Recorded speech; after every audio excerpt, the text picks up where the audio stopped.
Ça fait longtemps YouTube. Je pense à l'heure où cette vidéo va sortir, j'aurais déjà fait le débrief du match PSG Lille, mais ça fait quand même longtemps que j'ai pas fait une vidéo vraiment un peu plus travaillée hors débrief. D'ailleurs, je suis beaucoup plus actif sur TikTok, je poste une vidéo par jour, je fais rarement de la pub pour mon TikTok, mais branchez-vous parce que c'est des vidéos pas mal. Aujourd'hui, ça va être une vidéo assez marrante, car on va parler des pires transferts du Paris Saint-Germain sous l'ère QSI. Je vais peut-être en oublier certains, mettez-les en commentaire, et il y aura bien sûr une deuxième partie de la vidéo parce que je peux pas tout mettre en une vidéo. Pour cette vidéo, on va y aller crescendo du plus récent au plus ancien. On va commencer sans tarder avec un joueur qui est arrivé lors du mercato 2022-2023 et d'ailleurs qui est toujours sous contrat avec le club, c'est Renato Sanchez. Il est arrivé pour 15 millions en provenance de Lille et il n'a joué que 905 minutes avec le Paris Saint-Germain. Il aura manqué un total de 19 matchs pour cause de blessures et depuis l'été dernier, il est du côté de l'AS Roma, mais ça se passe très mal pour lui, on va dire la vérité. Il a manqué déjà 19 matchs du côté de l'AS Roma, tout comme au Paris Saint-Germain. Et il a d'ailleurs joué que 227 minutes de jeu. L'AS Roma voulait casser son prêt lors du mercato hivernal, au final ça s'est pas fait. À 26 ans, j'ai vraiment du mal à le voir rebondir dans un meilleur club. Je pense qu'on est pareil sur une entre guillemets petite descente aux enfers pour lui. C'est triste quand tu connais le Renato Sanchez, surtout de l'époque de l'Euro où il a gagné, où il était vraiment la pépite portugaise à ce moment-là. Moi, je vais pas vous mentir, j'avais vu la saison avec Lille d'ailleurs où ils ont pris la Ligue 1 avec Galtier et il m'avait vraiment fait kiffer. Et je me suis dit qu'enfin on allait avoir un mule au Paris Saint-Germain avec un gros volume de jeu, un mec assez impactant et qui reste quand même bon techniquement. Malheureusement, Renato Sanchez c'est très compliqué, même pour le vendre, je pense que ça va être un petit peu galère. En ce moment, il est estimé à seulement 10 millions d'euros et ça pourrait bien largement baisser d'ici la fin de saison. Deuxième joueur qui est toujours dans l'effectif parisien et sous contrat avec le club, il est arrivé lors du même mercato que Renato, c'est Carlos Soler, recruté pour 18 millions d'euros en provenance de Valence, où il était très bon d'ailleurs à l'époque. C'était un joueur que bon, je suivais de loin en Liga, mais c'était un joueur vraiment bon, c'était un bon joueur de Liga. Malheureusement à Paris c'est vraiment beaucoup trop neutre. Il a jamais atteint le niveau ni les exigences qu'un club comme le Paris Saint-Germain demande à ses joueurs. Il manque cruellement de personnalité depuis qu'il est au club. En 2 ans il a joué 54 matchs, il a marqué 7 buts et délivré 8 passes D, le tout en 2319 minutes de jeu, toutes compétitions confondues. Lui aussi ça a été un gros flop. Je m'attendais pas à grand chose de Soler au Paris Saint-Germain, dans tous les cas je le voyais comme un remplaçant, mais je m'attendais à ce qu'il apporte une vraie plus-value en sortie de banc et ça n'a pas été le cas pour lui aussi. D'après certaines rumeurs, il aurait demandé à quitter le club dès cet hiver. Malheureusement le club n'a pas voulu, mais je pense qu'il garde encore une bonne cote sur le marché et je pense que l'été prochain on trouvera facilement une porte de sortie pour lui. Il est actuellement estimé à 20 millions d'euros. Cette fois on remonte d'un an et on est au mercato 2021-2022 et j'aimerais parler de Wijnaldum.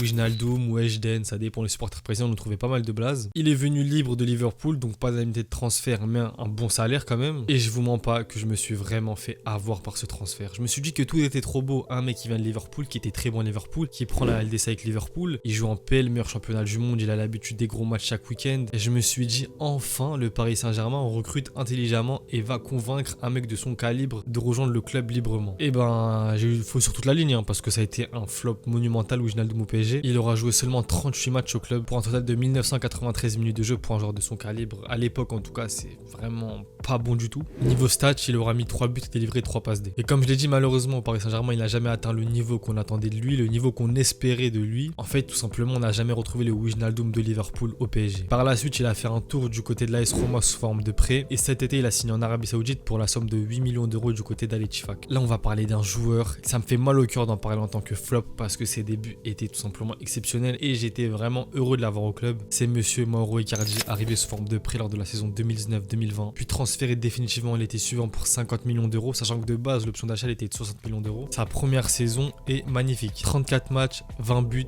4 passes D, simple. Tout ça sous Thomas Tuchel. Qu'est-ce qui me manque lui aussi des fois au Paris Saint-Germain, Thomas Tuchel, avec les fameux 4 fantastiques. Malheureusement dès la saison suivante c'est un petit peu moins bien, mais le quelques blessures, notamment une blessure au genou qui l'a embêté sur quasiment toute la saison, mais en termes de stats ça reste quand même potable 28 matchs pour 13 buts et 6 passes D, c'est assez propre, on va dire. Bon, on attend plus du numéro 9 du Paris Saint-Germain, mais ça reste des stats très potables. Par contre la troisième année on est clairement sur un bilan catastrophique. Il aura joué 30 matchs pour seulement 5 buts.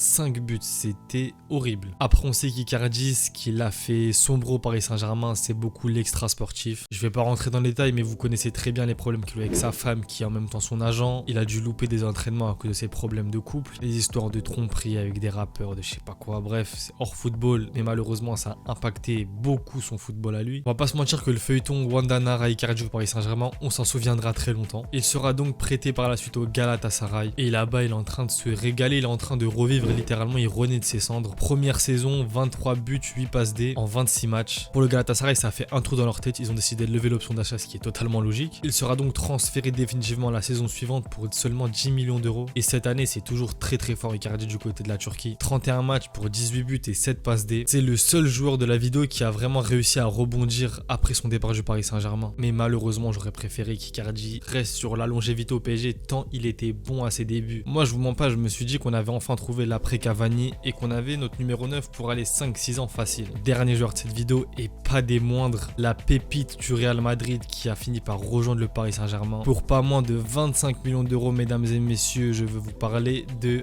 Jessé Rodriguez. Alors lui, on est sur du transfert, de qualité du transfert, bien QSI, bien je réfléchis pas et j'envoie les billets. Il arrive en 2016-2017 et tenez-vous prêts, c'est seulement 261 minutes de jeu en Ligue 1 pour un total de 9 matchs et un seul but. Je vous mens pas que je vais pas vous faire toute sa carrière après cette saison-là parce que c'est rocambolesque, mais il va enchaîner les prêts, il va partir un coup à Las Palmas, un coup à Stoke City, il va passer par le Real Betis, puis au Sporting Portugal. Mais attention, respectez Monsieur Jessé parce que j'ai dit pépite du Real Madrid et c'est un mec qui a 2 Ligues des Champions. Tu les as toi les 2 Ligues des Champions? Ce mec a plus de Ligues des Champions que le Paris Saint-Germain, faut souligner quand même. Après son départ à libre du club, il a enchaîné 4 clubs différents dans 4 pays différents, c'est un mec qui aime bien voyager. Ensuite, il a fini au Brésil et depuis cette saison, il est libre de tout contrat, il a pas de club à seulement 30 ans. On est peut-être sur la fin de carrière du plus grand footballeur, rappeur, vainqueur de Ligue des Champions que l'histoire ait connu.